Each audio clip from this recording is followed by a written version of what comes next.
All right, hello everybody, मेरा नाम है भरत सेठी। आप देख रहे हैं channel sports and more. And ये सब चीज़ें देख के आप थोड़ा कंफ्यूज ज़रूर हो गए होंगे, लेकिन कंफ्यूज होने वाली बात नहीं, बिकॉज मैं थोड़ा आराम से आपको सब कुछ समझाने वाला हूँ कि अगर आप एक लेग स्पिनर हैं तो आपको कैसी बॉलिंग करनी चाहिए और कैसे टाइप की फील्ड पोजीशन आपके लेनी चाहिए। Because field position he determine करते हैं कि एक बॉल छक्का जाएगी या एक बॉल बाउंड्री पे कैच हो जाएगी, और कैच डिटरमाइन कर देती है कि आप वो मैच जीतेंगे या वो मैच आप हारेंगे। स्पिनर्स का काम ही होता है बैट्समैन की नाक में दम करना और विकेट लेना, एंड मैं वही आपको सिखाने वाला हूँ कि कैसे बैट्समैन के नाक में दम करना है अच्छी फील्ड पोजीशन सेटिंग करके, और कैसे उसकी विकेट भी लेनी है उसी फील्ड पोजीशन से। तो फील्ड पोजीशन एक लेग स्पिनर्स के लिए कोई रॉकेट साइंस नहीं है। हालांकि कैप्टन हमेशा अपनी टांग अड़ाता ज़रूर है, लेकिन ठीक है, कभी कभार कैप्टन को बेहतर पता होता है, कभी कभार नहीं। तो कैप्टन को पता लगे इससे पहले आप ही पता लगाएं, और अगर आप कैप्टन हैं तो आप अपने लेग स्पिनर के लिए कुछ ऐसी फील्ड पोजीशन डिसाइड कीजिए। अब फील्ड पोजीशन क्या है, बहुत ही सिंपल है। समझ लीजिए 50 ओवर का मैच है, बिकॉज मैं यहाँ दो फॉर्मेट की मेजरली बात करूँगा, 50 ओवर और 20 ओवर, क्योंकि यहाँ पे पावर प्ले आता है। पावर प्ले बड़ी कंफ्यूजिंग चीज़ है। सिंपल भाषा में बोलें तो भाई ऐसा होता है 50 ओवर के मैच में, ओडीआई में या फिर जो भी कोई भी वनडे का मैच हो, कि 11th to 40th ओवर के बीच आप सिर्फ जो है 4 फील्डर बाहर रख सकते हैं, ठीक है। और नॉर्मली स्पिनर्स की बॉलिंग तभी आती है 11वें से 40वें ओवर के बीच। तो अब लेग स्पिनर का टप्पा क्या हो सकता है? 2 टप्पे मैं कहूँगा होता है। एक होता है पैच 1, एक होता है पैच 2। ये मेरी अपनी अंडरस्टैंडिंग है। पैच 1 मतलब देखिए ऐसा है ना, लेग स्पिनर कोई ऐसा तो नहीं है बाउंसरे मारता है, वो बैट्समैन को फ्रंट फुट पे लेके आता है। अब फ्रंट फुट पे वो 2 जगह ला सकता है, या तो पैच 1 पे या पैच 2 पे। देखिए हर पिच अलग होती है। अगर जो ट्रैक है काफ़ी टर्निंग है, मतलब यूँ आती है और यूँ निकल रही है, तो मैं कहूँगा लेग स्पिनर का टप्पा पैच 1 पे होना चाहिए। और अगर ट्रैक पे बाउंस क्या कह रहा हूँ मैं, स्पिन ही कम है और यूँ आके हल्का सा बस डायरेक्शन चेंज कर रही है या सीधा सीधा निकल रही है, तो टप्पा जो होता है वो पैच 2 पे होना चाहिए। अब समझ लीजिए आपके पास पैच 1 वाली पिच आ गई। देखिए ये जो मैंने ब्लैक में कर रखे हैं ये तो बेसिक फील्डिंग पोजीशंस हैं जो कि होनी चाहिए, ठीक। ये बेसिक पोजीशंस हैं, इनको हमें ज़्यादा डिस्टर्ब करने की कोई ज़रूरत है नहीं। चलिए आपको स्पिनिंग ट्रैक मिल गया। मैं कहूँगा पैच 1 पे टप्पा रखो। यहाँ से बैट्समैन क्या मार सकता है, यहाँ बॉल पड़ रही है, बैट्समैन स्वीप मार सकता है। आपने डीप स्क्वायर लेग ले लिया, ठीक है। यहाँ से बैट्समैन थोड़ा घुटना टेक के स्वीप मार सकता है, लंबा पैर डाल के हमने डीप में विकेट ले लिया।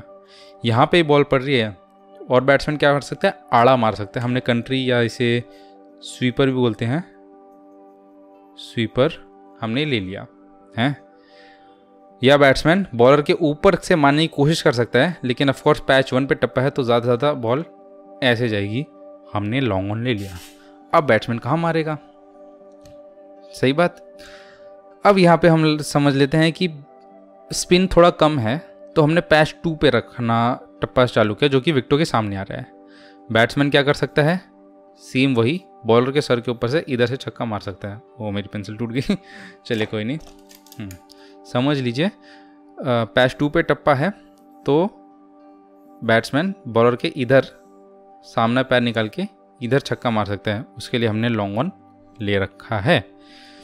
अगर थोड़ा इधर हो सकता है कि बैट्समैन इनसाइड आउट खेल ले या फिर लंबा पैर डाल के छक्का मारे या लॉफ्टेड शॉट खेले, उसके लिए हमने लॉन्ग ऑफ इधर ले लिया। या फिर हो सकता है बैट्समैन थोड़ा बैकफुट पे जाके कट मार दे, हमने डीप एक्स्ट्रा कवर्स ले लिया। अब बैट्समैन के पास फिर 4 एक खत्म। बैट्समैन फ्रस्ट्रेट होगा, ऐसे ही किसी वल्नरेबल पॉइंट पे मार देगा, कैच आउट हो जाएगा। तो हमें रीड करनी रहेगी कि पिच कैसी है और उस हिसाब से हमें पैच डिसाइड करने पड़ेंगे, उस हिसाब से हम फील्डिंग पोजीशन लगाएंगे। अब यहाँ पे थोड़ा सा गेम आ जाता है कि भाई फील्डर तो होते हैं 11 फील्डर, है ना, और मैक्सिमम 4 फील्डर आप बाहर ले सकते हो। हमारे पास कितने हैं इस बोर्ड पे या इस शीट पे, 1 2 3 4 5 6 7 8 9 10 11 और 12वां बॉलर हो गया। 12 फील्डर हैं भाई साहब। एक फील्डर कम कहीं ना कहीं से तो कम रखना पड़ेगा, है ना। तो मैं प्रेफर क्या करता हूँ, बहुत ज़्यादा स्पिनिंग ट्रैक है तो डीप स्क्वायर लेग हटा दिया, डीप स्क्वायर लेग लगाया हुआ है और पैच 1 पे मैं बॉलिंग डाले जा रहा हूँ।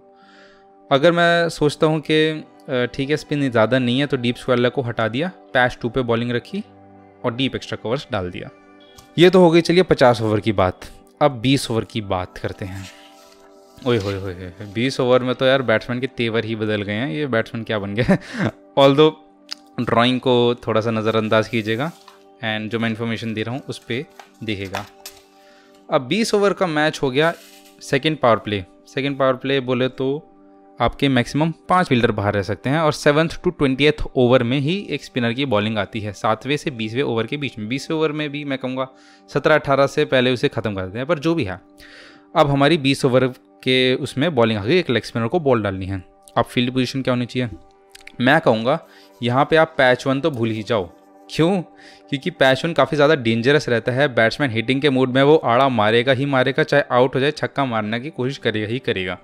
तो 20 ओवर के मैच में हमें क्या करना होता है, एक पैच 3 आ जाता है। ये मुझे ऐसा लगता है कि 20 ओवर के मैच में अगर हम तेज़ बॉल डालें तो ये जो पैच है ये भी काफ़ी ज़्यादा रन सेविंग अपॉर्चुनिटी क्रिएट कर सकता है। अभी तक हम 50 ओवर के मैच में विकेटों के बारे में सोच रहे थे, अब हम रन सेव करने के बारे में सोचेंगे 20 ओवर में। तो क्या है, मैं कहूँगा पैच 2 और पैच 3 काफ़ी अच्छे पैचेज रहते हैं, या जिसे कहते हैं टप्पा रहता है बॉलिंग के लिए, एक लेग स्पिनर के लिए 20 ओवर में। ठीक है, काले में वही बेसिक फील्डिंग आपकी होनी ही चाहिए। और ये मैंने एक्स्ट्रा फील्डिंग पॉइंट्स, अगर पैच 3 पे है तो ऑफकोर्स लॉन्ग ऑफ होना चाहिए, लॉन्ग ऑन होना चाहिए, डीप एक्स्ट्रा कवर्स होना चाहिए, डीप मिड विकेट होना चाहिए। यहाँ पे जैसे आप देख सकते हैं ऑलमोस्ट सेम फील्डिंग है पैच 2 के लिए। तो आप पैच 3 में क्या सीन है, पैच 3 में आप थोड़ी तेज़ बॉल डालते हो। तेज़ बहुत मतलब ऐसे नहीं मीडियम पेसर वाली तेज़ डालते हो, लेकिन आप ज़्यादा आर्म बॉल डालते हो और लेग स्पिन भी डालते हो तो तेज़ डालते हो कि बैट्समैन के पास मतलब बैट्समैन के दूर रख सकें हम। ये कभी कभार आपको होता है कि यार बैट्समैन सब अपने लपेटे में लेके मारे जा रहे हैं इधर वाले पैच पे, तो घुटना टेक के अच्छे से, तो हम क्या करते हैं एक आध बॉल ओवर में 2-3 बॉल जो है पैच 3 पे डाल दी कि बैट्समैन से दूर रह जाए, क्योंकि ऑफकोर्स 20 ओवर का मैच है, बचने जाएगा लेग स्पिनर तो भाई साहब। पैच 3 पे हमने तेज़ बॉल डाल दी, तो यहाँ पे आपके लिए क्या होना चाहिए, बैट्समैन कट मार सकता है, चौका जा सकता है, डीप कवर पॉइंट होना चाहिए। बैट्समैन फिर कट मार सकता है, डीप एक्स्ट्रा कवर्स होना चाहिए। बैट्समैन पिक करके सामने बॉलर के ऊपर दे सकता है, तो लॉन्ग ऑफ भी होना चाहिए अगर आप पैच 3 पे बॉलिंग कर रहे हैं। फील्डर्स कहते हैं 1 2 3 4 5 6 7 8 9 10 11 और एक बॉलर, तो एक फील्डर हमें कहीं ना कहीं से माइनस करना ही पड़ेगा। मैं कहूँगा इस पोजीशन पे 20 ओवर में मैच में बचने जाना बहुत मुश्किल है।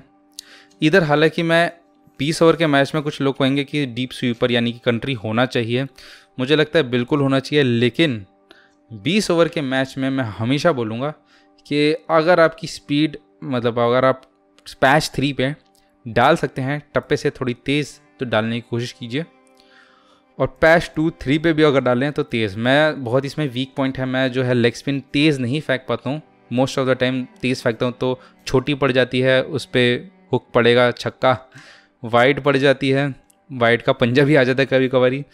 तो मैं बहुत प्रैक्टिस करता हूँ एंड मुझे लगता है आपको भी प्रैक्टिस करनी चाहिए कि अगर आपको पास 20 ओवर का मैच आ गया तो आपको तेज़ बॉल डालने भी आनी चाहिए। मैं कहूँगा 20 ओवर का मैच है भाई साहब, बचने जाना है तो यहाँ बाहर रख लो और भगवान से दुआ करो कि वो छक्का ना मार दे। सो ऑलराइट, ये तो मेरे थी थोड़ी टेक्निक कि कैसे एक लेग स्पिनर को बॉलिंग करनी चाहिए।